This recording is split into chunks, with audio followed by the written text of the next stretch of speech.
Sometimes a person can be bought. I mean, there's a pasuk in the Torah that the eyes of the wise are blinded by money. And the Gemara in, I believe, Masechet Shabbat says that how is it that the 250 rabbis at the time of Moshe Rabbeinu were the biggest rabbis in the world, all in the level of prophecy, and they all chose Korach instead of Moshe Rabbeinu, the prophet of all prophets. So the Gemara in Masechet Shabbat says it's because Korach was the richest man of the land, and he was also very generous. So he gave them a lot of money over time. So by the time he kept giving them money over time, and what ended up happening is that little by little his opinion became more right in their eyes.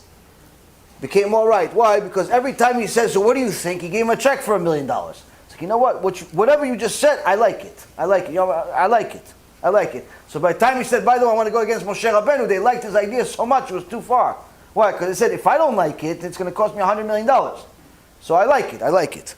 So that's the thing. So sometimes a person has to be very, very careful of who he's giving to. Because if the rabbi that you're giving it to, the Torah institution that you're giving it to, is going to change the Torah for you, you should not give them a penny.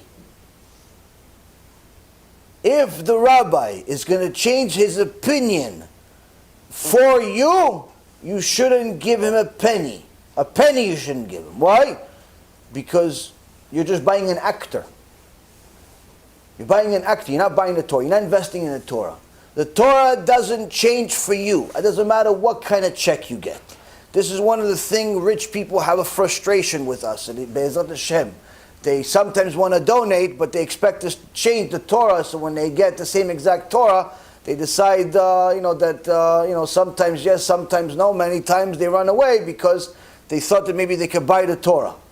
But Baruch Hashem, we have a few decent people that have gotten the rebuke on their head a few times, but stay generous regardless. But many times somebody gets the truth and they run away. They run away because they don't like it. A few times it happened. A few times it happened where someone got an answer that they didn't like, and instead of being a generous donor, they at times turn into enemies. One day I was Mashiach for them, the next day I became Korach, V'adatos, to both of them. I became all 250 rabbis. All 250 Reshaim I became, one day. Why? Because I told them something he didn't want to hear, but it was still according to the Torah. So that's the thing. If a person wants to buy the Torah, look somewhere else. Don't come to Be'ezrat Hashem. But if you want to buy authentic Torah, what Torah says, Da'at Torah, that's Baruch Hashem what we have and what we do. But that's very hard. It's very hard for people because I can tell you even from my own experience, and it's not an easy test. It's not an easy test. I'm not jealous of the test of anybody else that has this issue because it's very easy. It's very easy to try to be more lenient when there's a lot of things on the line, because you could rationalize it. So let's say, for example, somebody, you want to build a yeshiva. You have a certain amount of students. You have a certain amount of Torah. You have a certain amount of good things that you have planned. And then, the money, you don't have. But this one guy, this reformed, deformed Rasha, says to you, listen, I'll give you a check for $10 million to build your yeshiva, your this, your that, and I want you to put my name on the building. I want you to, do this. Give me honor, even though he's a Rasha. It's very hard to say no to that. Why? Because you're thinking, listen, he's a Rasha. Who cares about him? I don't like him. Well, I'll put his stupid name on the building. Well, who cares about his name? At least I can teach all these boys Torah, right? I can help all these people do TeShuva, right? That's a good thing. It's a very hard decision. It's a very hard decision. Very hard decision. Why? Tzaddikim wouldn't take the money. Tzaddikim wouldn't take the money. Yeah, but it's $10 million. Let it be $100 million. Make a difference. If Hashem wants me to have the money, give it to me in a kosher way. Now, it's very easy to say that in a lecture. It's very hard to live it. Very hard to live it, because many times you're going to get tested. You're going to get tested at times where it's hard to say no to money. And we, Baruch Hashem, we get tested. Baruch Hashem, so far so good. But it's not an easy test, especially when you're talking about big money.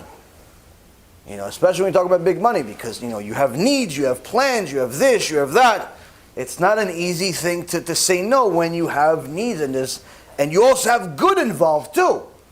Like, you're figuring, okay, there's like 1% bad, but like 99% good. So your brain will say, it's worth it.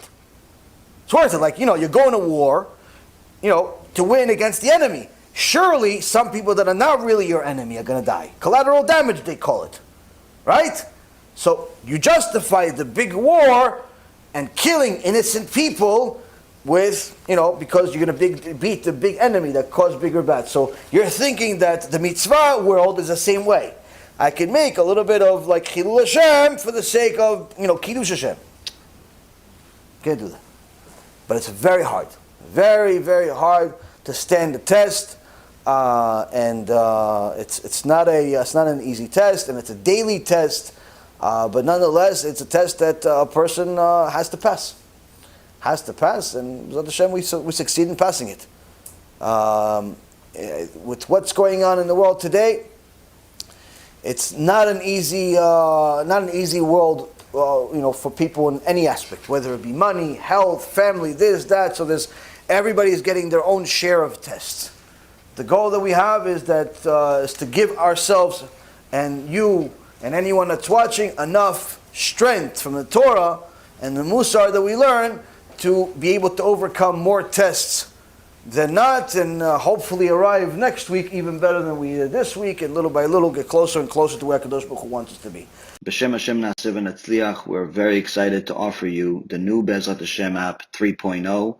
It's a newer, faster app full of Torah, lots of Kedusha by the Shiurim that we do, myself, Rabbi Ephraim, Rav Chaim, where you'll have also newer features where you're able to use the app while you're using other applications on your phone. You'll be able to share the lectures directly from the app. You'll be able to donate online and support our Kiruv and our Torah work that we're doing.